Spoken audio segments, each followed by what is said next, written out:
पण मला इतकं सांगा भाऊ, तुम्ही जो युरियाचा का असा निर्णय घेतला, मग तुम्ही युरिया का बरं वापरत नाही मला सांगा तुम्ही. सर त्या युरियाचं कसं आहे, पहिले जमिनीचं ते हे नुकसान करते आणि पहिले खास हे एंडिंग पासून पहा ते बुडापासून येणारी फांदी कम से कम 1 ते 1.5 फूट पासून येते.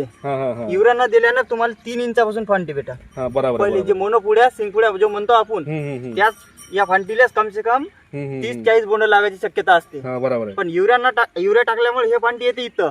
बरोबर. म्हणजे 2 फांदीतलं अंतर कम से कम 4 बोट 6 बोट असं वाढत जाते. आपल्या युरिया न दिल्यामुळे 2 बोटच्या वर अंतर नाही जात. बरोबर आहे. आता ते तुमच्या समोर दिसतंय की पाहू शकता तुम्ही. हो, हाईट पण जास्त आहे. एकच खत झालेला आहे 10-26. तिच्यामध्ये 3 कंटेन आहे. ते जास्तीत जास्त वापरलं तरी चालते. युरिया वापरण्यात काही हे नाही, कारण की स्वस्त आहे, पण शेतकरी वापरायला जास्तीत जास्त हे करतात.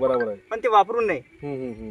युरिया लास्ट स्टेज आपलं जेव्हा खत प्लॉट सोडून देतो आपण, खत देणं बंद करतो, तेव्हा एकरी 2 बॅग टाकून द्या आणि सोडून द्या. म्हणजे 40 ते 50 बोंड आपल्या प्लॉटीला दिसते पात्यागळ. आणि त्यांना लोकांना काय वाटते की पात्यागळ होते त्या टायमेला, पण त्या टायमेला पातीगळ होत नाही. हे मी तुम्हाला आजमावून देतो मी तुम्हाला पुढच्या व्हिडिओत. आता पवार भाऊनी हे जे सांगितलं का युरियामुळे काय नुकसान होतात, तर आता भाऊचं तुम्हाला कळलं तरी मी सांगतो का, युरियानी 2 फांदीतलं अंतर वाढते आणि झाडाची म्हणजे झाडाची ग्रोथ खूप होतात, पण त्याला फळ फांदा निघत नाही युरियानी.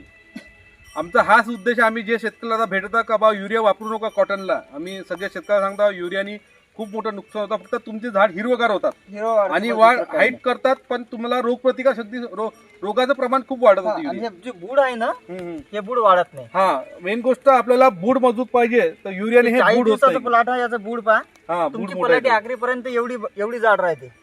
नाही, ते खरी गोष्ट आहे दादा. त्याबद्दलच आम्ही ह्या व्हिडिओद्वारे सांगत आहोत शेतकऱ्यांना. ज्या शेतकरी